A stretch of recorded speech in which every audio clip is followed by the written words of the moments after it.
আসসালামু আলাইকুম প্রিয় ইউজার বন্ধু, আপনাদের জন্য ব্যালেন্স অ্যাডের একটা পরামর্শ, যেটা হলো পেমেন্ট নাম্বার, বিকাশ মার্চেন্ট নাম্বারে কিভাবে ব্যালেন্স অ্যাড করব সে সম্পর্কে।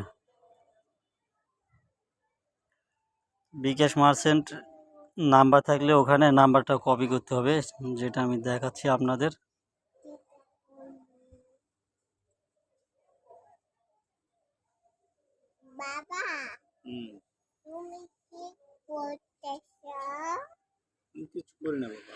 এখানে ব্যালেন্স অ্যাডে গেলাম। ব্যালেন্স অ্যাডে আসার পরে এখানে দেখতেছি লেখা আছে বিকাশ অ্যাকাউন্ট নাম্বার, তারপরে বিকাশ মার্চেন্ট